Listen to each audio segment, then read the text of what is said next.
Síguenos, @Factores de Poder. Suscríbete en nuestro canal de YouTube. Activa las notificaciones y mantente informado. Pedritos Restaurant. Y si tú quieres comer sabroso, apriétame. Pedritos Restaurant. Ajá. ¿Quieres una parrillita o una arepita? Se te hizo agua la boquita. Y los bollitos. Con esa sopita, qué rico. ¿Qué?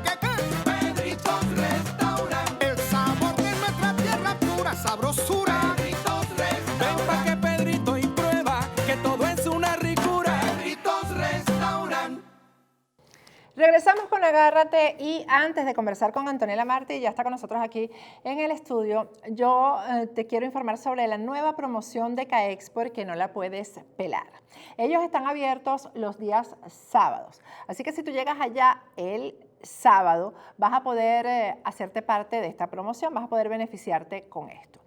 2 cajitas, vas a enviar 2 cajitas y ellos te van a regalar el envío de una.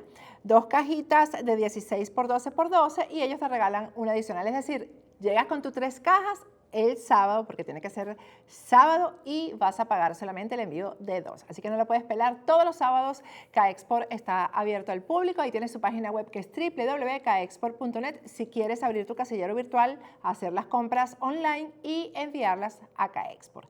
Ya vamos a conversar con Antonella Martí.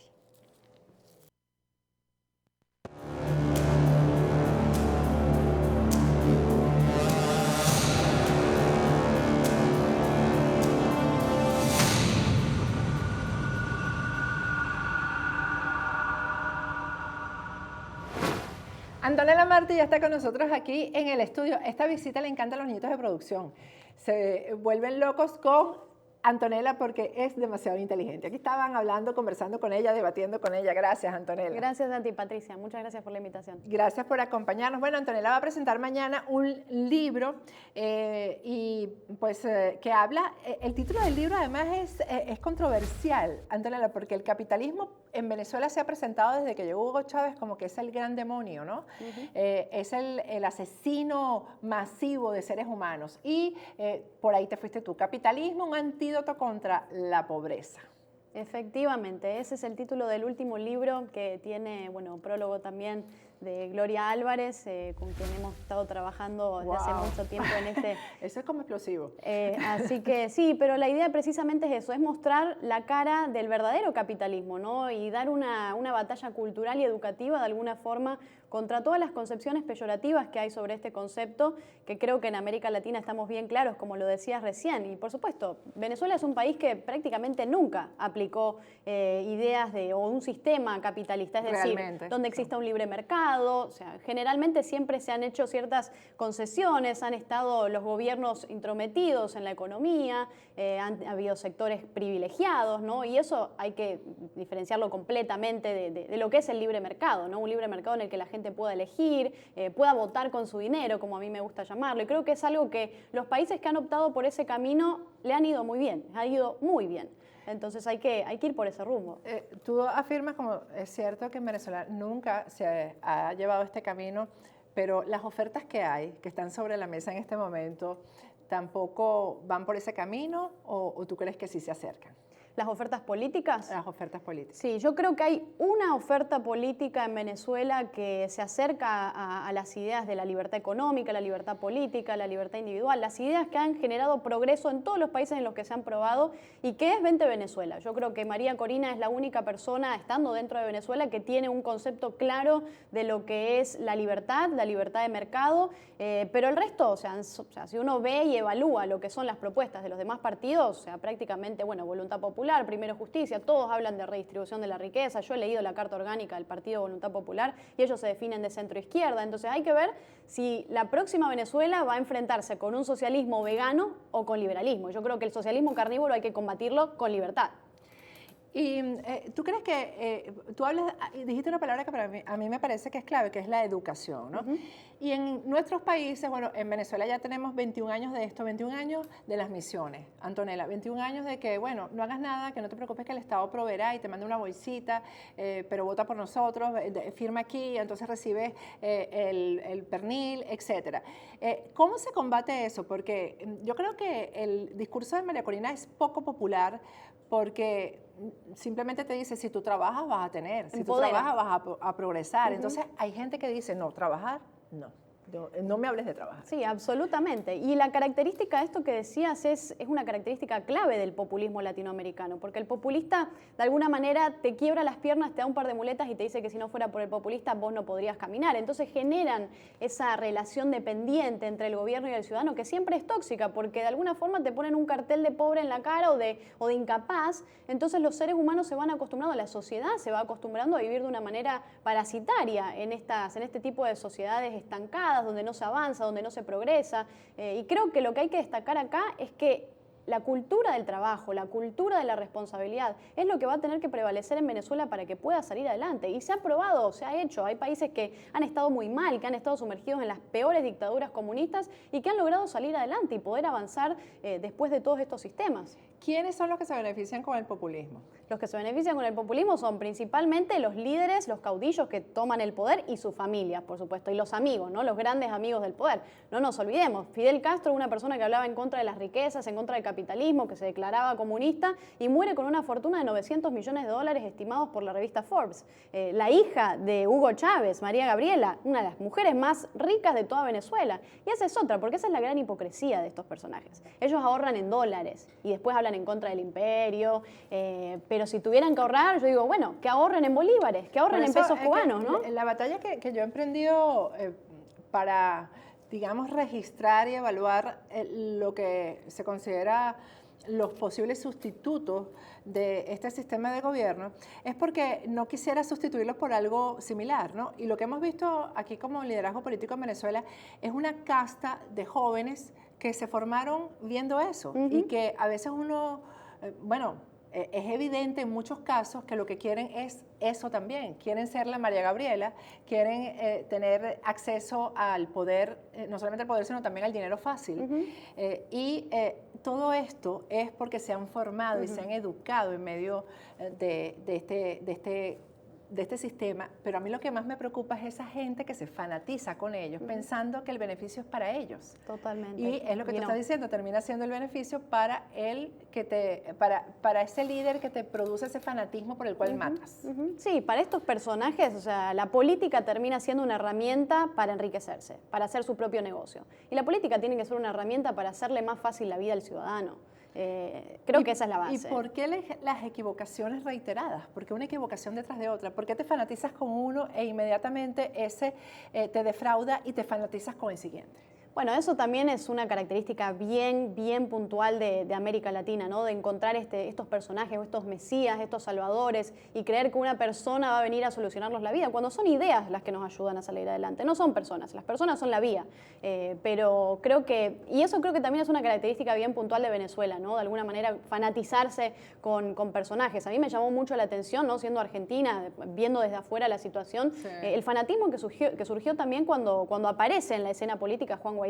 O sea, ponerlo sobre un pedestal y que mucha gente, cuando uno quiere marcar una ruta y que quiere marcar el camino, que cree que es correcto, te dicen, o sea, uno no puede hablar, uno no puede comentar porque si no sos del G2 cubano. Exacto, totalmente, yo lo sé, a mí me pasa, cada vez que pongo algo que comento sobre Venezuela o que uno quiere marcar su opinión, simplemente decir su opinión, te regulan, te quieren cortar. Me gusta que toques ese tema sin que lo haya tocado yo, ¿no? Porque yo quiero preguntarte, esto de irse contra la prensa libre y contra personas como tú que han emprendido esta batalla, que yo creo que junto con Gloria estás haciendo un trabajo extraordinario. ¿Qué piensas tú yo quiero que tú le hables al ciudadano acerca de lo perjudicial que es para él irse contra la prensa libre, porque han logrado que él sea el ciudadano el que censure a la prensa libre. El que le diga a la prensa libre, no debes decir eso en este momento, no importa que él robe porque es el nuestro, no importa que se porte mal, que tenga conductas erróneas porque es el nuestro. Totalmente, y te dicen suma no restes. Suma no restes. Esa es la que, la que a mí Sí. en Twitter más me llega. Pero yo creo que esa es una gran equivocación, ¿no? Porque la prensa libre al final del día es lo que hace que las sociedades puedan progresar, que los individuos puedan informarse de la manera correcta, ¿no? Como debe ser. Y cuando uno ve a estas personas que deberían ser la oposición y deberían de alguna forma entender que esos pilares de haber ido contra la prensa, todo lo que ha hecho el chavismo, ¿no? Desde sus inicios, de cerrar canales y de censurar. Es la misma cosa. ¿Por qué hacen lo mismo? ¿Por qué hacer lo mismo? Y a mí, a ver, yo creo que he escuchado a muchas personas de esa oposición, que yo a esto a modo personal la llamo pseudo oposición, porque creo que eso, lo que hay en Venezuela, la gran parte de toda esa masa opositora ha oxigenado mucho, ha dialogado mucho y ha de alguna forma extendido que la situación llegue a la situación en la que está, el contexto en el que está. Yo he escuchado a Lilian Tintori, la esposa de Leopoldo López, decir que Nicolás Maduro rompió con el legado de Hugo Chávez. Hay una entrevista que está en YouTube y sale, cualquiera la puede buscar y lo puede ver. Eso fue en Panamá. O sea, Sí. eso es no entender el problema de Venezuela. Bueno, Miguel Pizarro, que es comisionado en la ONU de Juan Guaidó, dice que pues que habla del cifrinaje y contra las personas que salieron a la calle a pelear por su libertad, que es lo que está pidiendo ahora Juan Guaidó. Es lo que está pidiendo. Bueno, ahí uno puede ver mucho resentimiento también. Esto es algo que pasa mucho, ¿no? En este tipo de personajes, cuando entran en este círculo de esa pseudo oposición. Y no solo en Venezuela, pasa mucho en América Latina. Por eso creo que es algo que hay que marcar y que Venezuela tiene que entender que el camino para la Venezuela del día cero tiene que ser otro, tiene que ser algo totalmente distinto a todo esto. O sea, uno no puede creer que partidos como Voluntad Popular, Primero Justicia o los partidos de socialdemocracia que ya han estado y que han sido la antesala del chavismo, porque eso hay que decirlo también. O sea, el socialismo en Venezuela no entra solamente por Hugo Chávez, entra con medidas que se han hecho progresivamente de una interferencia del Estado en el día a día del ciudadano, y eso ha llevado a la situación en la que están, ¿no? En esa campaña admirable que han emprendido ustedes, tú, Gloria, ¿cuál es el obstáculo con el que te has encontrado, por ejemplo, aquí en Estados Unidos? A mí me da la impresión de que el discurso que favorece lo que ustedes combaten está en las universidades, está en las escuelas. Antonella, eso está lleno de docentes que imparten lo contrario a lo que significa la libertad. La academia, absolutamente. Y eso, déjame decirte, que tiene la raíz en la base teórica del comunismo. Antonio Gramsci, que fue un pensador comunista italiano, él decía que hay que tomar la cultura y la educación y el resto se va a dar por añadidura. Y eso es lo que han hecho todos los sistemas y todos los regímenes comunistas y socialistas a lo largo de la historia. Han tomado la cultura y la educación y de ahí han ingresado en la academia y han impuesto un mensaje, porque en América Latina, si uno va a cualquier universidad, la que sea, te van a hablar y te van a contar solo una historia o una cara de la moneda. ¿Cómo se combate eso? Eso se combate diciendo las cosas que hay que decir, sin miedo, o sea, sin pelos en la lengua. Creo que eso es algo que los venezolanos tienen que entenderlo, ¿no? Y creo que una Venezuela próspera va a surgir precisamente de esto, de que se dé esa batalla cultural, esa batalla educativa. Y de eso depende mucho que la prensa sea libre. Por eso a mí me preocupa gravemente la situación que se está dando en estos dos sectores. Porque, a ver, y creo que le ha tocado muy difícil al venezolano, porque no solamente tienen que enfrentarse a un régimen, sino también a una pseudo oposición. Y uno está en una encrucijada, ¿no?, entre dos cosas que te atacan y te atacan. Y cuando uno simplemente quiere decir y quiere poner su opinión, o sea, cosa tan básica como uno tener la posibilidad y la libertad. Lo más básico de la libertad es la opinión. Exacto, expresarse. Así es. Y a ellos no les gusta, porque no les conviene, porque efectivamente aquí en Estados Unidos, ¿cómo ves que, por ejemplo, el Partido Demócrata, el precandidato demócrata que está mejor es precisamente el que se ha declarado socialista, que es Bernie Sanders? Eso es muy preocupante y eso deja mucho que ver sobre el nivel educativo que se está dando hoy en día en los Estados Unidos. Creo que eso nos muestra mucho lo que hablábamos precisamente, el rol de las academias, el rol de los maestros, ¿no?, los profesores y cómo han impuesto un mensaje. O sea, hay cantidades de estudios que se han hecho sobre los millennials, ¿no?, y lo que piensan los millennials. Ninguno tiene idea de lo que es el socialismo, pero todos van y pondrían un voto para cualquier candidato que se dijera socialista, porque les parece una idea cool, una idea que está buena, una idea que hay que probarla, pero no saben que se ha probado cientos de veces en todo tipo de sociedades, con todo tipo de religión, y que es una ideología que fracasa, no hay manera. Y en eso, lo que hay que tener en cuenta, lo que hay que tener en claro, es que el socialismo, donde sea que lo apliques, va a fracasar. ¿Por qué? Porque el problema no es el chef, el problema es la receta, es una receta que no funciona. Lo que pasa es, fíjate, yo creo que en este país el socialismo puso a votar a los jóvenes. Esa idea fue quien los sacó a la calle y los sacó a votar y a opinar. ¿Y por qué no se hace nada del otro lado, que es lo que a mí me preocupa? Porque ¿qué es lo que del otro lado no los convoca a los jóvenes?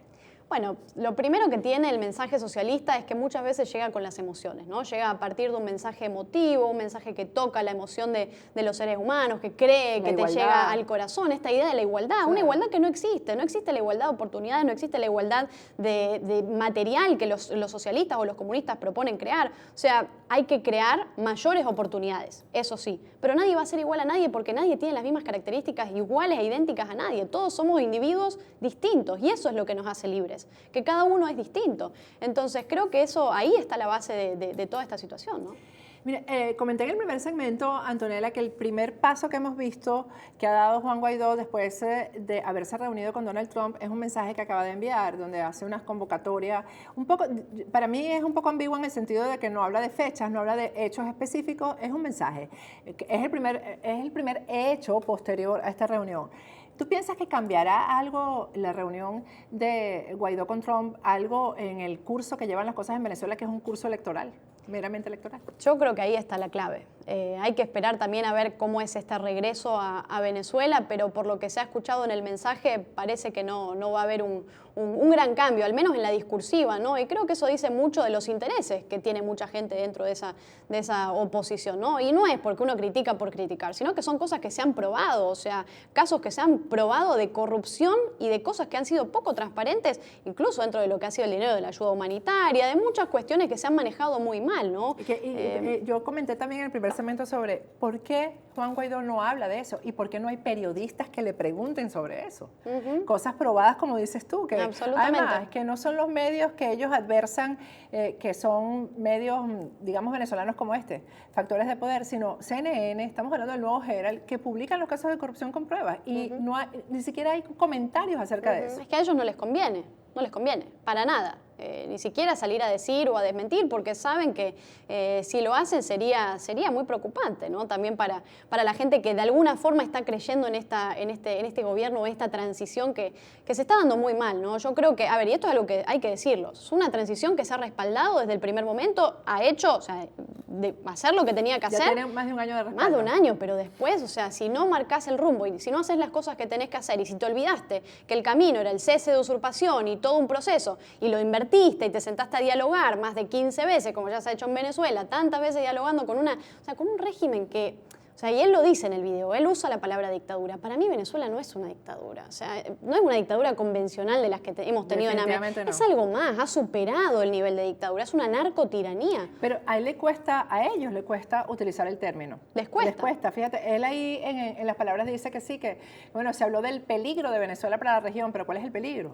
¿En qué consiste? Que es un régimen narcoterrorista, en eso consiste el peligro. Exacto, absolutamente. O sea, operando campos de Hezbollah, operando libremente en Venezuela, las peores mafias operando en el territorio venezolano. Yo creo que eso debería decir mucho.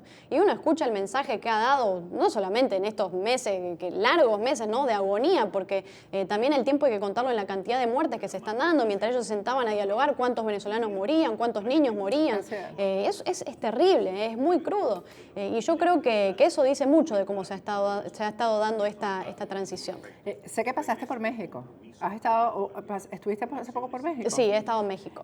Háblame ¿se ha visto la transformación ya en México con López Obrador a la cabeza? Bueno, se siente, ¿no? Un poco este pez es un personaje bien interesante, que forma parte también de esta rama populista y que de alguna forma muchos lo identifican con tal vez una figura al estilo Hugo Chávez. Eso es algo que me ha llamado mucho la atención. Bueno, es una persona que ahora está en este proceso de rifar el avión presidencial, que parece una locura, ¿no? Porque, o sea, ¿cómo puedes rifar algo que no es tuyo, ¿no? Y esa es la clara esencia de estos socialistas, que se creen siempre dueños de lo ajeno. Esa es la base para entender cómo operan estos sistemas. Pero es muy preocupante. El sistema, lo que está sucediendo hoy en México es muy preocupante porque también se usan todas estas cortinas de humo para tapar la situación económica, una economía que no crece. De eso, de la rifa. Exacto, absolutamente. Eso pasa mucho en Argentina. ¿En Argentina cómo van las cosas en Argentina? Bueno, bien complicado. Ahora estamos con todo el proceso de esta deuda, que bueno, la deuda es la historia de la deuda es la historia de la Argentina, pero con un Alberto Fernández que sabíamos cómo iba a desencadenar y a desenvolverse en todo este proceso, con una vicepresidente, ¿no? Con Cristina Fernández de Kirchner, que preside el Senado de la Nación, y que sabemos cómo operan estas personas. Y es lamentablemente el retorno de un sistema que ha sido el sistema más corrupto, el gobierno más corrupto de la historia de nuestro país, que fue el kirchnerismo. Han vuelto a tener poder, han vuelto a la escena política, y eso ha pasado porque lamentablemente la gestión anterior de Mauricio Macri no hizo lo que tenía que hacer. No se hicieron las cosas que se tenían que hacer. Para que eso no pase, ¿qué hay que hacer, Antonella? Porque fíjate, se creía que ya estaba saneándose la región, por decirlo de alguna manera, sacando esos tumores, y de repente entonces regresan, ¿no? Es como el cáncer, regresa el tumor. ¿Cómo se hace para evitar que el tumor regrese?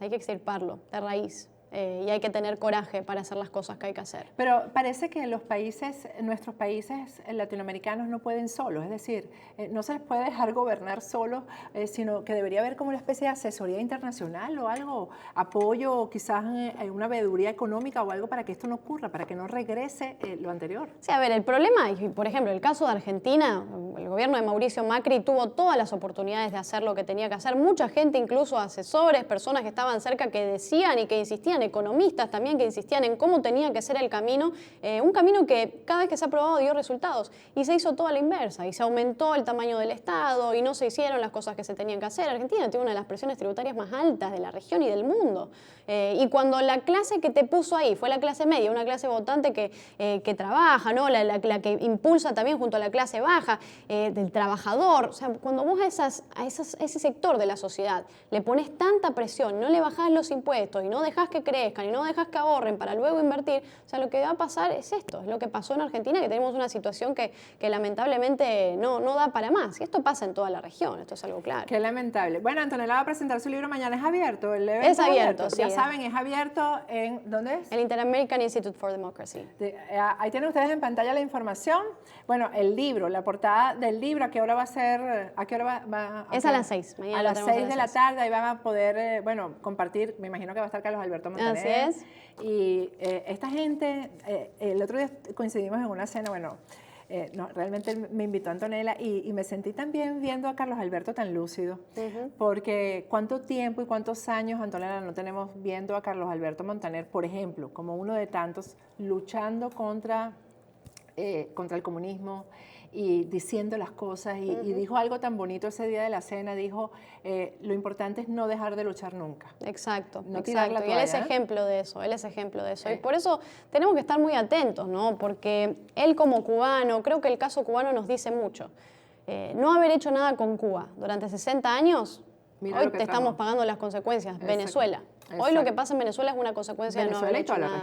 Y toda la región, todo ese socialismo del siglo XXI que se ha agarrado a partir de ese sistema. Totalmente. Gracias, siempre te doy las gracias, no solo por venir al programa, sino por lo que estás haciendo. A vos, por decir siempre lo que hay que decir. Es una labor educativa, además que, hacía mucha falta, y yo creo que estas son las voces que hay que reproducir para ver si crecemos en algún momento en América Latina. Gracias, Antonella. Muchas gracias, Patricia. Vamos a ir a un corte y al regreso vamos a ver lo que realmente está pasando en Venezuela, producto de todas estas cosas que ha descrito aquí Antonella Martí. Ya regresamos.